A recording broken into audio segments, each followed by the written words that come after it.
One of the most cherished images in the Celtic world is the memory of John the Evangelist, but he's usually just referred to as John of Love, John the Beloved, John the one whom Jesus especially loved. And the memory is of John leaning against Jesus at the Last Supper. It was said of him in the Celtic world that he therefore heard the heartbeat of God.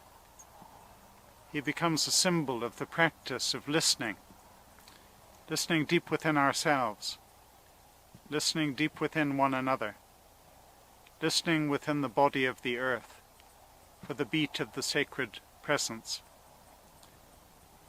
Do we know that we are bearers of this unspeakably beautiful beat of life?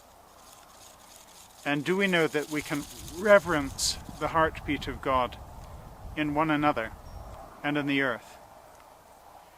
And do we know that it is this combination, that is, being aware that we are bearers of the sacred presence, and the commitment to honor and to reverence that heartbeat of God in one another and in all things, that this holds the key to transformation in our lives.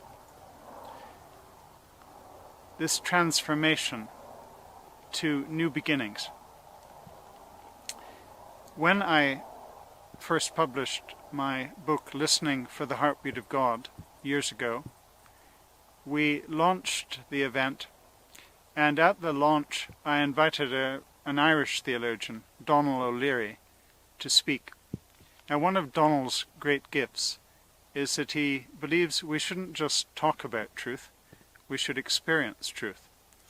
So at the book launch, he invited us to stand in a circle and suggested that what we should do is not just think about the heartbeat of God, but that we should place our ear next to the heart of the person on one side of us. And we were standing in a circle, and my wife Allie was on one side of the circle looking over, and what she saw were two young Anglo-Catholic priests on the far side of the circle, and standing beside them were some very big-bosomed women of the diocese. She thought if they put their head in there, they may never emerge again. How do we listen for the heartbeat of God? We need to find ways of doing it. I invite you now to place your hand on your heart, to be aware of the heartbeat of God that we are bearers of, to be aware that this same beat is at the heart of all life.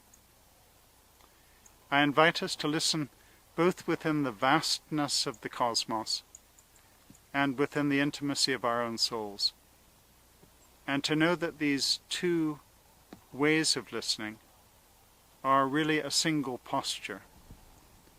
That is, the deeper we move in the mystery of our being, the more clearly we hear the heartbeat deep within one another and deep within the body of the earth. As New Science says, the microcosm and the macrocosm are one. This practice of intentionally listening, whether in solitude or whether in groups together, is a key part of the journey forwards. For in listening we become aware of the deep life force for change that is within us, and that we can offer one another and our world today.